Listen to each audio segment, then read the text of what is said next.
What's up, everybody? It's Jimmy with Trading Decoded. It is April 18th, 2024. It's 4:02 in the afternoon. And no landing, soft landing, hard landing, perhaps? I think so. I think the Fed came out today and said it's going to be a rough landing. If this is a surprise to anybody, I'm sorry. But we can't allow that to have a bias for us. Just expect not so great things to happen financially in this country, whether it's geopolitical or just the fact that we nonstop spend and we have no way to pay for it. Either way, this doesn't end well. I've been saying this for quite some time.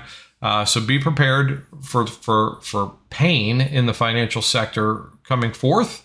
Ride it out or play money, play it on the way down. That's kind of what we're going to do. With that said, today was a fantastic day for a lot of people. We had a nice move to the downside, a nice move to the upside, and a nice move back down to the downside. Plenty of opportunities to make good money. But for those of you who are in our community today, you didn't need much more of an opportunity than our put scenario if you took it. So let's go ahead and launch the chart and see what we were looking at. So as luck would have it, I don't want to say luck, but our put scenario was a breach of 501.52 for puts and a breach of 502.34 for calls. As you can see, we clearly didn't make it through the call line. And I even added an additional layer of,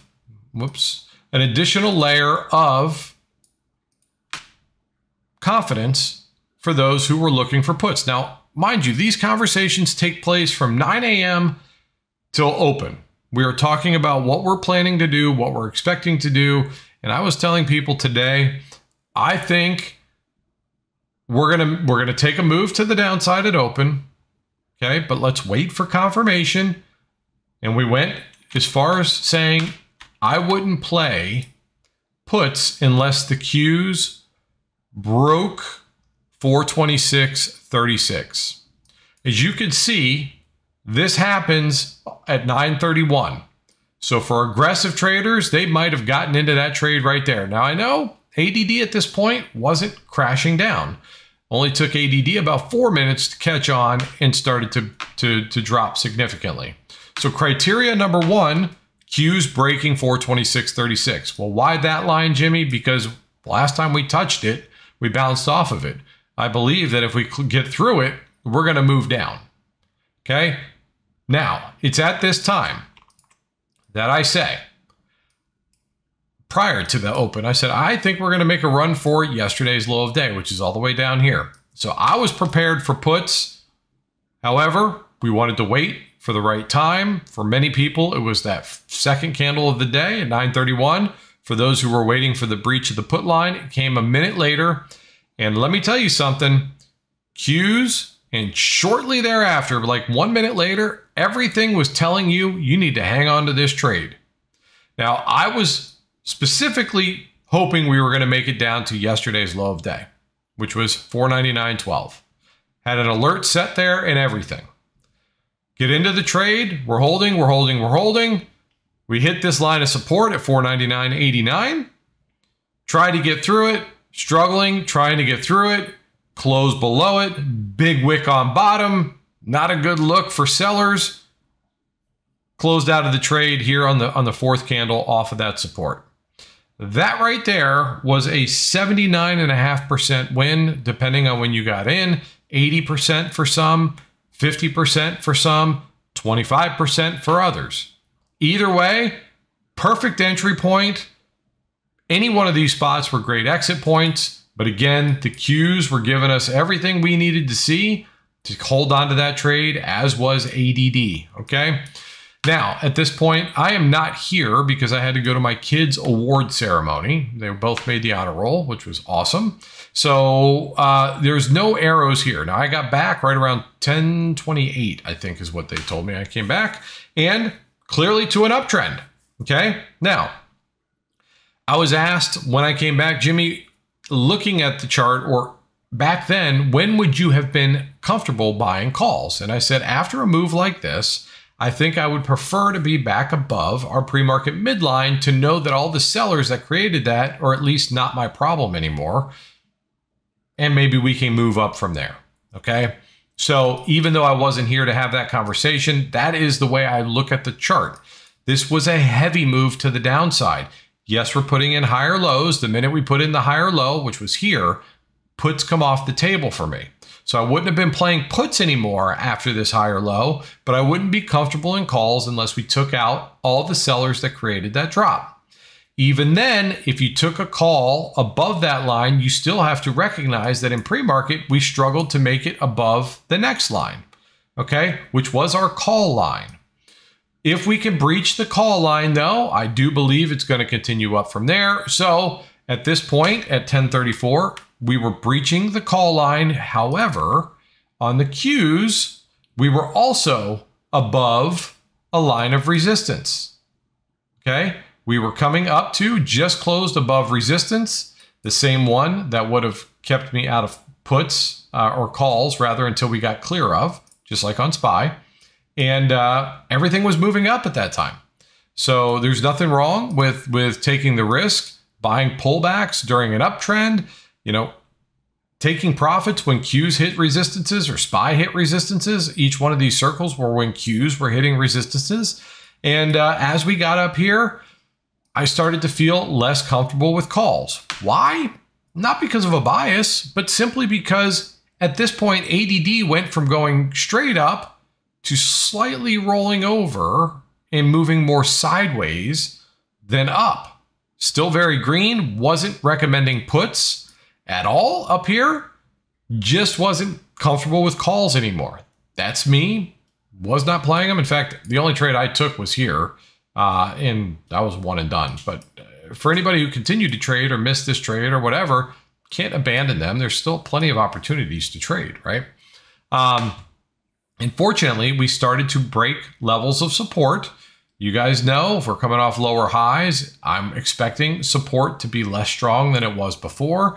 We've got lower highs, we break support, next support down, we break it, we get through the next support down, break it all the way down to the next support, where we keep this pattern going. Now, we were talking about when would we be interested in puts. I think we were talking about the Qs at this time, because a lot of what we do is based on the Qs. We were talking about up here. Guys, when do you think would be the best time to consider puts if you're looking to counter trend trade or try and play the reversal? If you look at the Qs chart, can we not agree that this blue line at this point was a pretty strong level of support? Yes, right? Well, if we close below that, I have to believe that we're going to head down to the next support. Now, you have options here. There's two processes that you have to consider. One, this is a level of support right here.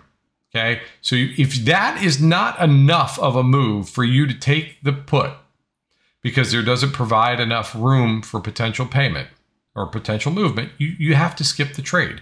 If you're an aggressive trader, you might say, hey, I'm going to close below that line. I'm not going to sell it until we get back to the next line or within 5 cents of it, indicating the 5-cent rule. Okay, both of those would have worked out. But if you were playing from line A to line B, which would be right here, not much room there. It's about a 15-cent move. That doesn't meet the criteria for me, but it is a level that I believe that if we got below and could stay below, the Qs would start to move down. Okay.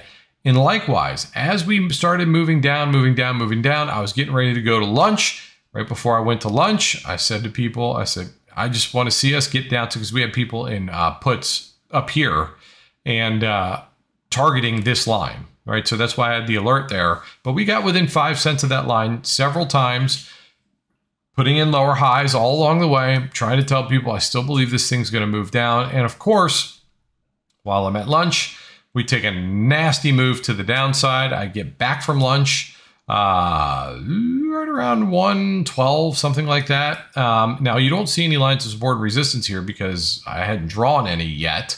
But then we added these down here because price action was just moving down. So likewise, Qs, we're looking at the Qs here. SPY, same thing. SPY was dumping down, okay? Put line got crossed. Qs were trending down. We were talking about 1246. If Qs are below, let's see here. Sorry, switching between charts. It's a new setup here. 1246. Yes, Qs were moving down. If you waited for the Qs to break that support, you had more room to go to the downside, and the put play paid again. Okay, so it paid in the morning here, paid in the afternoon. The very first time we got back down to and through it again. As long as all the odds or all the things that we care to look at, ADD and Qs, are moving in the same direction, guys, it's not something you want to fight against. Okay, it's really not. So we got the move down, and then when the Qs got to their pink line, this would have been a potential exit.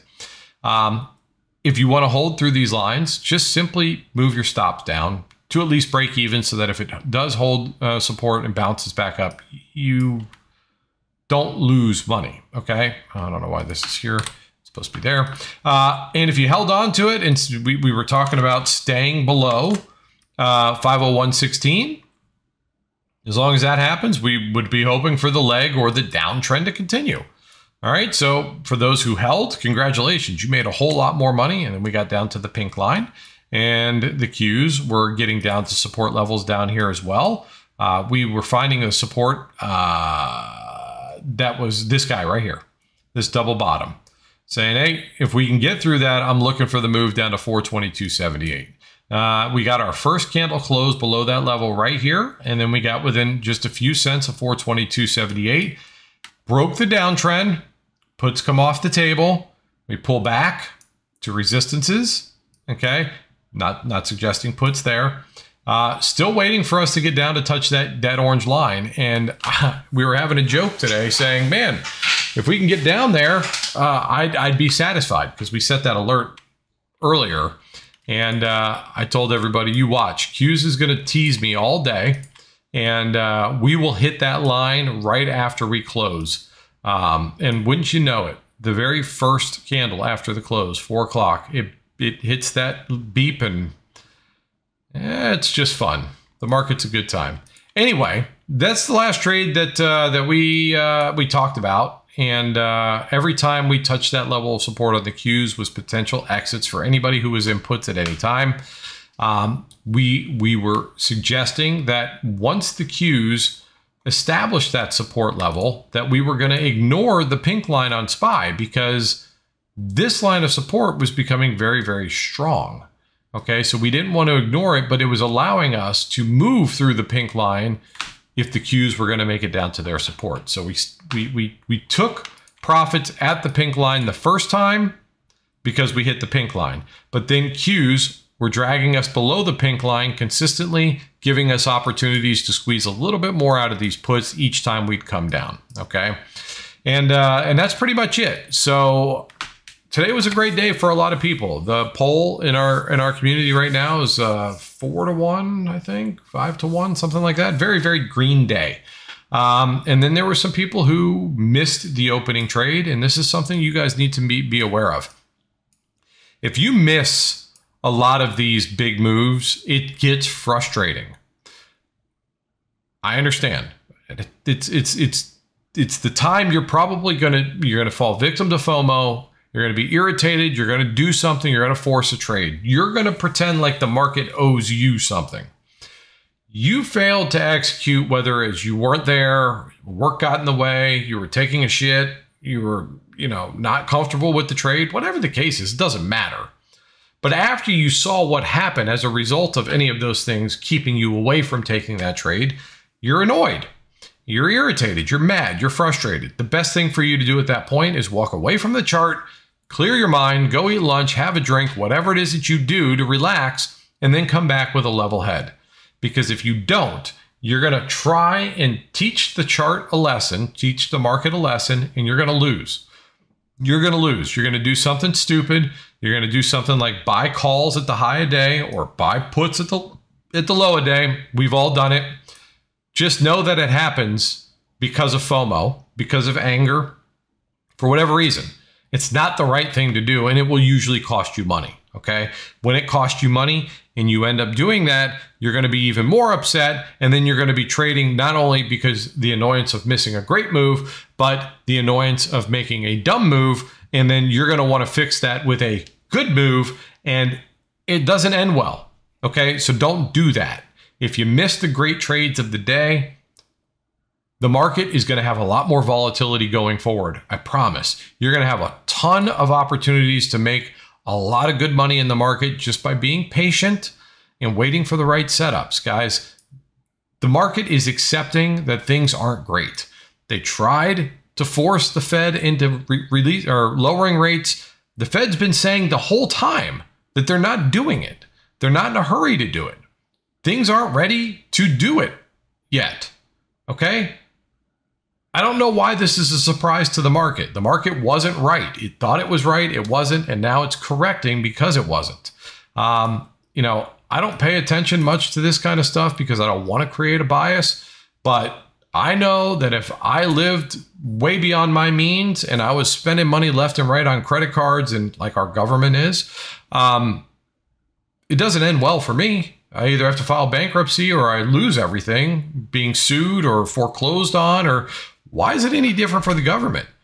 Because the Fed can just print more money and bail us out? Well, does that work well for inflation? And when it comes to geopolitical issues, what's going to happen when Israel and Iran get into it and oil prices go up and shipping gets screwed up? Is that going to be good for inflation? I don't think so. I don't think so at all. So just be prepared, guys. I think it's going to get a little rough. I think it's going to get a little rough. And I know a lot of people are expecting it to and hoping it to because they prefer playing to the downside than the upside. I'm an equal opportunity trader. I don't mind playing in either direction. But if I have a good trade like that early in the morning, I don't care what happens for the rest of the day because there's not necessary to trade if you caught most of or even half of that move. But there was plenty of opportunities today, and I hope people got some of that. And with that said, hope you all have a fantastic day. I hope you make good money, and I hope you didn't hurt yourselves. And if you found yourself falling victim to FOMO, I hope you walked away instead of trying to fix it, because it's like a dog chasing its tail. You keep running in circles.